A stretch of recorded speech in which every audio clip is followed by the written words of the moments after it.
Coucou, c'est Leslie, coach humaine, et bienvenue sur ce podcast Transformation d'une humaine lambda.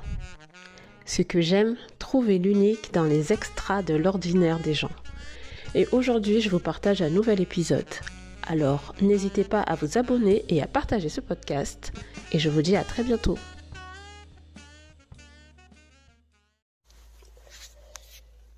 J'ai déjà dû en parler avant, mais ça m'étonne toujours à chaque fois à quel point toute la petite machine vue de notre corps, en fait, comment elle pallie à chaque fois à faire en sorte que on est le moins mal possible, ou elle vient compenser. Donc on peut avoir une douleur quelque part. Je parle plus musculaire, osseux, et après donc le reste du corps s'organise pour pallier. Néanmoins, voilà, on sent, il y a un petit signal, on a une douleur plus ou moins aiguë, plus ou moins sourde, plus ou moins intense ou pas, qui va nous dire que bon, quand même, il y a quelque chose à faire. Et il faudrait peut-être mettre un point d'attention là-dessus. Et là, en fait, je sors de mon rendez-vous chez le chiropracteur. Et je suis vraiment à chaque fois limite scotché de voir par rapport aux appuis à quel point en fait la douleur doit être aussi silencieuse. Parce que là, on parle des appuis qui vont... donc on a un appui où c'est sensible, un appui où c'est neutre. Quand c'est un professionnel, c'est sensible, et un appui où c'est douloureux. Et donc de venir pour une douleur localisée, et en ressortir avec le bilan généralisé, avec des différents appuis douloureux, ça me choque, en fait, je suis choquée. De me dire, mais en fait, là, mon corps, il est pas bien, et je le sens pas. Moi, je me focalise sur un point, mais en fait, la racine de cette douleur, elle est ailleurs. Et donc, je suis en train de me dire que mais si le corps arrive à faire ça, combien de fois, en fait, mentalement, en fait, on a des douleurs silencieuses. Ou bien on se focalise sur une douleur, mais elle n'est absolument pas à la racine du problème. Et donc on aura beau soigner cette douleur-là, comme j'ai pu le voir chez l'ostéo. Je veux dire, si moi ma douleur c'était une douleur plantaire, ok, il y a une inflammation, mais derrière ça joue sur quoi? Ça joue sur le mollet, ça peut jouer aussi sur le genou, et aussi au niveau de la hanche. Mais moi là, si je reste que sur ma douleur au niveau de la boute plantaire, tout le reste je l'ignore en fait. Et tout ce que mon corps met en place comme système de compensation, je l'ignore aussi. Jusqu'à ce qu'un professionnel vienne mettre le doigt dessus. Et encore faut-il que d'avoir la volonté d'aller voir un professionnel, parce que j'aurais pu rester là en disant non, ça va passer, je vais faire un bain de pied chaud, ça ira très bien, je vais masser avec du baume de tigre. Oui, mais comme je dis souvent, ça marche un temps. Après, faut quand même aller voir ce qu'il en est, quoi, en fait. Et moi, ce qui fait que j'évite au maximum, c'est... En fait, moi, je pense toujours à l'expérience des autres. C'est-à-dire qu'il y a des gens qui te partagent leur histoire. Et en partageant leur histoire, tu te dis, mais tu vois, quelque part à refaire, ou si tu prends juste la sagesse qui a tiré de cette histoire, tu te rends compte que potentiellement, il y a une autre stratégie à mettre en place. Et notamment sur les douleurs des grands sportifs. Ou les douleurs, plus tard. Tu as des personnes qui sont âgées ou pas, en plus ça, et qui boitent, qui ont une gêne, quelque chose qui ne va pas. C'est pas génétique, ils sont pas nés avec, c'est pas lié à un accident grave. C'est une blessure bénigne qui a été négligée ou qui n'a pas été bien soignée. Et avec le temps, ça se retrouve à devenir quelque chose de chronique, quelque chose de constant. Donc quelque chose qui était peut-être épisodique et qui a attiré l'attention et en mettant du focus dessus, bon, on soigne sur une courte durée, ça va bien. C'est déjà quelque chose qu'on a laissé traîner, en se disant, ouais, ça va aller, c'est rien, on va laisser passer, etc. Et on arrive des années plus tard à un dysfonctionnement plus grave. Et moi, ça, combien de fois, voilà, des sportifs, pas forcément de haut niveau ou autre, mais qui te disaient, ah, je l'ai laissé traîner, ou ça, c'est lié à plusieurs entorses que j'ai pas soignées. Ok, mais moi, aujourd'hui, quand je te vois, je me dis, c'est dommage, en fait. Et en fait, j'ai toujours gardé ça à l'esprit. Physiquement, en fait. Autant il y a des trucs que je peux laisser passer, mais je me dis que mon corps me donne un signal, ou même plusieurs.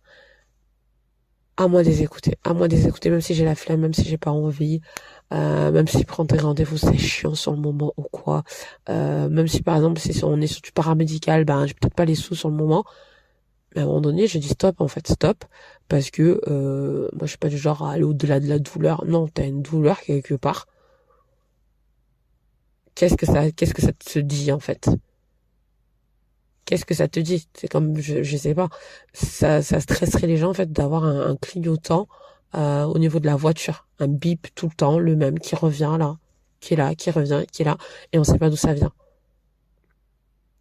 Ça te stresse aussi quand t'as ta machine à laver, les nouvelles, et là, où t'entends des bip, bip, bip, bip, bip, bip, et sens qu'en fait, la machine, elle peut pas se lancer, parce qu'il y a quelque chose qui ne va pas. Donc pourquoi sur des machines, en fait, un bip,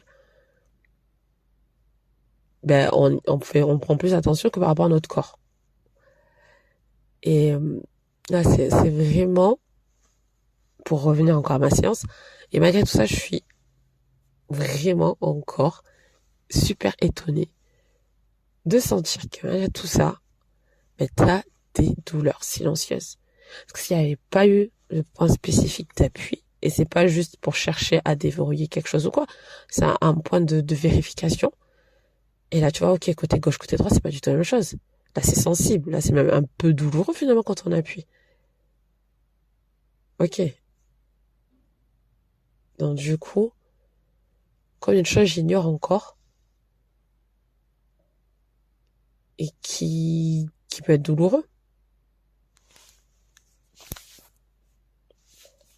Donc, ouais, je m'étonne de l'intelligence du corps et ô combien, alors, de l'intelligence de notre mental.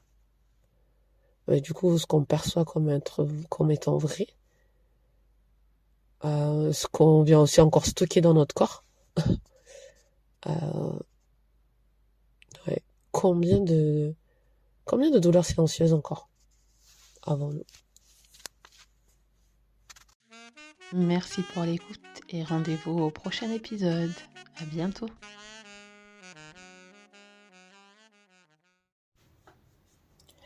Manifester. C'est un peu comme la loi de l'attraction. D'ailleurs, je ne sais pas trop quelle est la différence, mais c'est vraiment quelque chose qui m'attire. Pour les résultats obtenus, qu'on peut voir par les personnes qui maîtrisent leur processus de manifestation, mais aussi parce qu'il y a ce truc où tu reprends du pouvoir, en fait. Tu te remets un peu au contrôle de ta vie, tu dis je veux ça, je le veux maintenant et je le veux comme ça. J'adore. Salut les gens, bienvenue sur le podcast de transformation d'une humaine lambda. C'est parti pour un nouvel épisode. Donc oui, manifester. Franchement, c'est quelque chose qui vraiment m'attire en ce moment. C'est vraiment mon kiff. Voilà, c'est le kiff du moment. Non pas juste pour le résultat obtenu, mais en fait plus pour le processus. Ok, comment en fait ça se fait qu'il y a certaines personnes sans être là dans le faut bosser pour obtenir ce que je veux, manifestent ce qu'ils veulent. Je dis pas qu'ils travaillent pas derrière, mais moi je n'ai jamais été attirée et j'ai toujours su que c'était pas pour moi ce côté ouais je bosse, je donne tout, j'y vais à fond et j'obtiens ce que je veux. Alors il y a un côté régularité, je sais pas si c'est la régularité, la discipline, voilà, c'est le focus, voilà, il y a un côté focus auquel j'adhère. Néanmoins, pour moi, c'était beaucoup trop d'efforts pour le résultat, en fait. Et surtout la maintenance du rythme. Enfin, je sais pas si vous vous rendez compte, mais on le voit par rapport aux gens qui suivent des régimes, qui vont en salle. Enfin, moi, ça me... J'étais juste, non, c'est pas possible. Je pense que c'est plus la maintenance. Avec une vision plus long terme, je me disais, putain, mais en fait, tu maintiens comment ce style de vie-là? Honnêtement, en fait. Je me suis toujours demandé comment on pouvait faire pour maintenir ça. En tout cas, pour moi, c'était pas soutenable dans le temps, sur la longueur. Ou bien, ça me demandait tellement d'efforts qu'il y avait plus ce goût, cette satisfaction. Alors que là, manifester, pour moi, c'est plus, ok, j'ai un désir en tête, un vrai désir. Pas un désir qui m'a été soufflé par les principes ou par les standards de la société, parce que les amis ont, parce que je vois autour de moi. Non, vraiment quelque chose de viscéral, quelque chose qui vient au niveau des tripes et qui me dit ouais, j'ai envie de ça. J'ai vraiment envie de ça en fait. Ça me fait triper quand je me sens vivante de l'intérieur. Il y a quelque chose qui se passe au niveau des intestins là, ça me prend au corps et ouais, j'ai envie de faire ça. Et je veux le réaliser. Et en fait, j'ai des exemples très précis où je me suis vue totalement, je dis bien totalement, et en fait, ça a son importance, totalement focalisée sur ça. Et ça s'est réalisé. Alors, je maîtrise pas le comment, en fait. Et c'est ce que j'aime, parce que j'aime me faire surprendre tout en ayant l'impression d'avoir la maîtrise. Donc voilà, en fait. Voilà pour, en fait, manifester sa matière. Clairement. Et ouais, c'était plus, en fait, comprendre comment dans ta situation, quand j'ai manifesté, j'ai activé toutes les parties de moi, de mon corps. J'étais focalisée dessus. À un rythme soutenable. Vous voyez, pas en mode course, mais en mode marathon, voire même marche nordique. Voilà, marche nordique, ça me parle plus en marche nordique, c'est-à-dire que on est dedans, on respire, on s'oxygène, on voit ce qui se passe autour, on sent que nos muscles s'activent, et on a un certain rythme en fait. On sent que ça va trop lentement, on travaille pas assez, ou finalement les bâtons ça ne nous sert pas à grand chose, et que si on va trop vite par rapport au rythme auquel on est habitué, on va perdre l'équilibre, on va se perdre en route, enfin en tout cas c'est mon retour, on peut se prendre les pieds un petit peu, puisque moi je faisais ça en forêt. Donc voilà, donc il y a un certain rythme. Il y a un certain rythme soutenu, il y a une cadence, on active pratiquement 80% de ses muscles. La marche nordique, ça fait vraiment bosser, hein. C'est pas un truc de vieux comme j'ai pu le penser. Et on y va. Et manifester, c'est ça pour moi en fait. Des fois où j'ai manifesté, où j'ai dit voilà, je veux ça, et je vais l'obtenir, et j'ai une certitude, une foi en moi, en la vie, en tout, que ça va arriver. J'étais dans cet état d'esprit. Et j'ai eu une conversation avec mon pote l'autre fois. Et j'avais besoin de parler de cette frustration de ne pas manifester ce que je veux en ce moment. Et c'est bien, franchement, ayez des amis comme ça dans votre vie où vous pouvez totalement lâcher sans filtre en fait ce qui se passe en vous. Et au fur et à mesure de la conversation, donc lui voilà, il est plus sur se donner les moyens, hein, sur y aller, bah, il sent qu'il y a quand même un truc, et donc on partageait nos points de vue.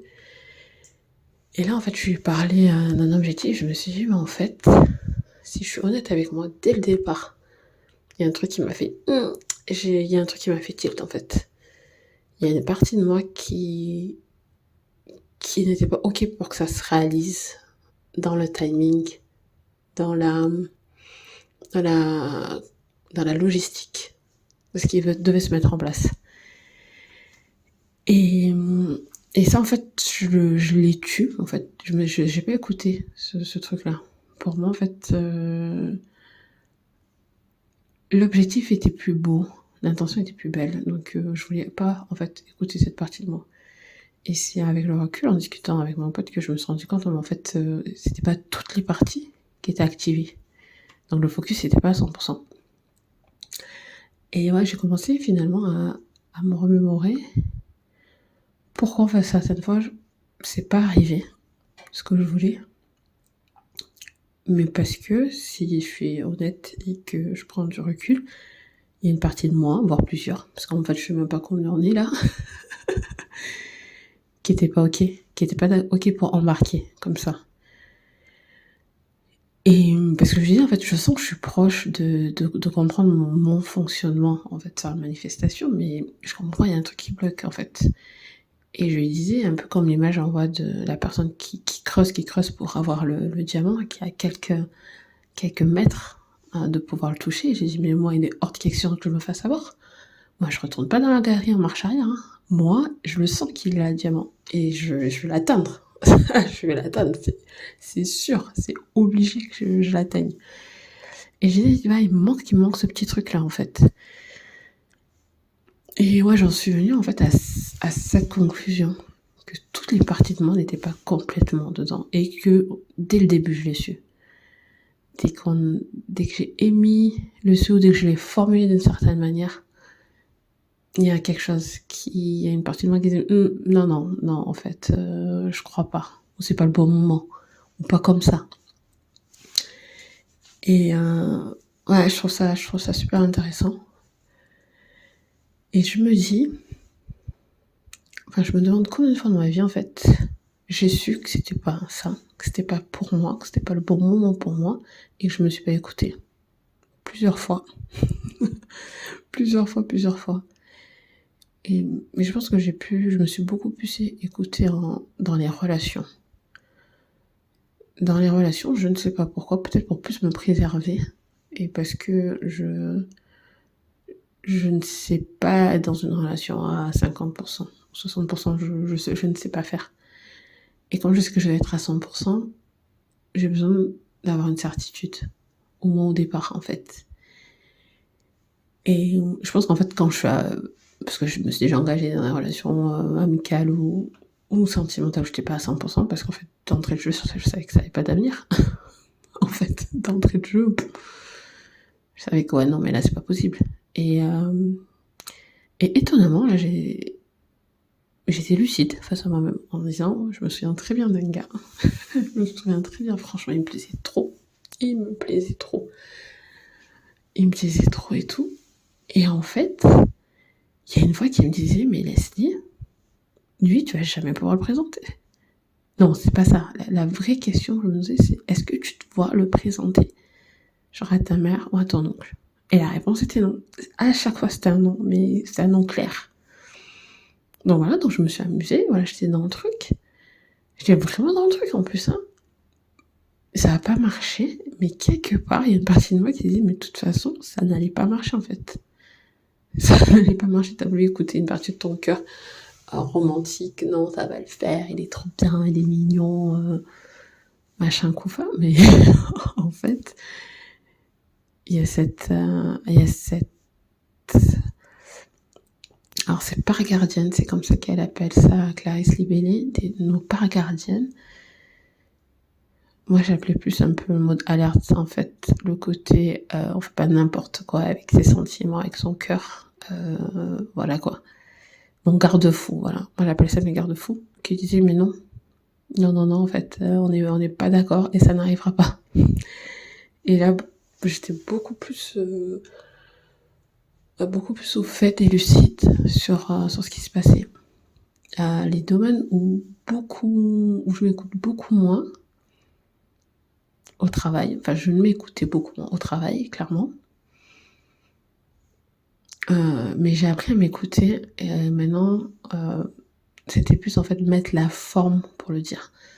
Dans le milieu corporate, du consulting, il y a une certaine image à avoir, une manière d'amener les choses. Et déjà, je pense que ça me frustrait parce que j'étais quand même plus du tac au tac, en gros, ça va pas marcher en fait, ce que vous dites, ce que vous faites.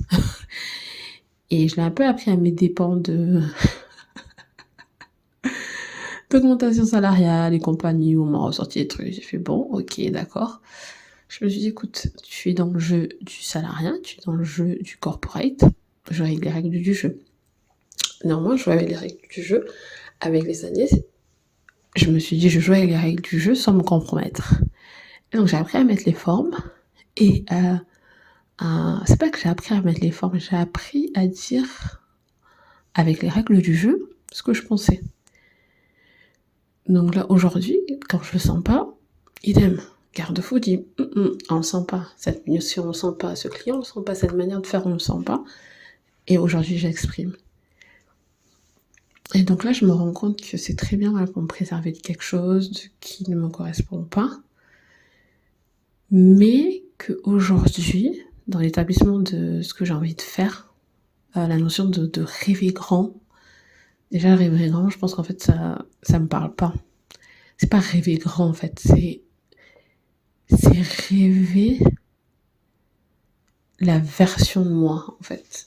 C'est ça, c'est manifester ma version de moi. Parce que quand on me parle rêver grand, c'est des îles paradisiaques, c'est des voyages en jet privé, ce genre de choses. Ça serait bien, mais franchement, c'était pas non plus quelque chose qui me fait hyper vibrer, quoi. Honnêtement, voilà, les îles paradisiaques, désertes, moi, j'aurais une sensation d'oppression, en fait, en sentant que je suis sur un petit bout de terrain. Je sais pas, hein, peut-être que je vais kiffer, mais en tout cas, voilà, ça m'attire pas plus que ça. Sur le papier, ça a l'air bien, sur les Reels Instagram, c'est super aussi, vidéos YouTube, mais en vrai, moi, je pense que c'est plus l'expérience de me dire, ok, là, au mois de novembre, j'ai un truc au mois de novembre parce qu'on change l'heure et tout, c'est un peu la déprime en France. Au mois de novembre, je pars. Je m'autorise finalement à observer comment vivent les gens dans tel pays. Mais pas à subir, je suis perdue, je vis à la Robinson Crusoe ou avec 1 euro par jour. Non, pas cette version-là. Juste, en fait, le luxe d'observer la simplicité avec lesquelles les gens vivent, ou pas, d'ailleurs, tout en vivant des expériences dans le pays. Et ça serait ça, en fait, ma façon de manifester des voyages, la découverte du tour du monde, ou du moins de certains pays, de certaines régions. Ça serait ça, pour moi. C'est avoir le temps d'observer, de faire un côté un peu touristique, de voir les lieux incontournables, et en même temps, juste être là dans la contemplation de ce que font les gens. Et pour moi, ça, c'est un luxe. Et c'est un luxe que je vais me payer. Donc, voilà, il y a cette lucidité qui vient au fur et à mesure sur, ok, voyager, mais voyager comment pour moi ? Être libre. Ok, mais libre de faire quoi ? Si c'est être libre de pouvoir dépenser sans compter, ouais, ça va être marrant 5 minutes, mais ça va combler quoi ? Combler le fait que finalement, je rencontre pas des personnes avec qui avoir des échanges intéressants et enrichissants pour moi. Le fait d'acheter en ligne, c'est peut-être le fait de me sentir peut-être seule, isolée, sans contact avec les autres. Être libre, mais comment je le définis ? Voyager, comment je le définis ? Liberté financière, comment je le définis aussi, et comment je m'épanouis en mettant mon expérience au profit des autres, le partage. Ce que j'aime dans mon métier de consultante, c'est d'apporter des solutions, mais sur le côté humain des choses. Et en fait, vraiment, si on est en mode projet, c'est que j'ai kiffé sur le projet. J'aime bien un petit peu le côté planification, mais il y a tellement de planifications irréalistes que je me demande si on peut vraiment en fait se poser et faire des planifications réalistes. Mais j'aime bien cette notion de on essaie de voir comment on va faire au mieux avec les ressources aussi, l'allocation des ressources, même si c'est complexe en fait en fonction du projet qu'on veut mener et de savoir à quoi on répond, à quelle problématique on répond ou à quel besoin. Mais ce que j'aime vraiment, moi, c'est le retour d'expérience. Un retour d'expérience qui est hyper bâclé d'ailleurs. Se poser, se dire, ok, qu'est-ce qui a pas marché ? On prend du recul. On se pose, on se dit, ok, qu'est-ce qui a vraiment pas marché et pourquoi ça n'a pas marché en fait ? Et j'aime bien ça, en fait, détecter le petit détail qui a changé ou au moment où la bascule, en fait, où ça a vrillé aussi. C'est souvent un facteur humain. J'aime bien cette partie-là. Et je pense que c'est ce que j'applique dans ma vie. C'est ok, c'est me poser. Une fois que je suis sortie des émotions, du drama, c'est trop douloureux, ou c'était trop bien aussi. Me poser et dire ok, Voilà, quand tu regardes le film de ce qui s'est passé, qu'est-ce que t'en tires comme leçon? Qu'est-ce que tu veux réitérer, dupliquer? Parce que clairement, pour moi, l'objectif dans la vie, c'est de dupliquer ce qui marche. Je pense que c'est mon profil 6-3 en Human Design. 3 avec beaucoup d'expérience. En fait, tu testes plein de choses et tu vois ce qui marche pas. Et donc, pour moi, ça me permet d'être efficace au moment de dire, ok, ça en fait, ça marche pas. Parce que la petite subtilité, c'est ça. Donc, appliquons ça, en fait. Ça va marcher du premier coup. Si on n'est pas dans l'expérimentation et qu'on veut mettre quelque chose d'efficace, faisons-le comme ça. Donc voilà, donc manifester, je trouve ça intéressant. Je suis toujours en train de peaufiner finalement ma manière de manifester, mais ça a été un réel déclic en fait, de me dire que c'est parce que il y avait mes garde-fous en fait et que je les ai pas écoutés. Et ouais, je suis frustrée aujourd'hui, enfin du moins je l'étais, mais les garde-fous, je les ai entendus, je les ai ressentis dès le départ, dès les premières secondes.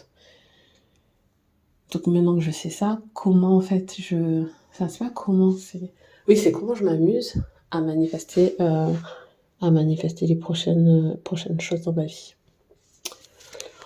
Voilà. Donc je sais pas comment ça vous a parlé. Moi j'aimerais bien avoir votre retour de ça. Déjà, est-ce que la manifestation ça vous parle ou pas? Comment ça vous parle? Et votre retour sur comment vous l'avez expérimenté dans votre vie.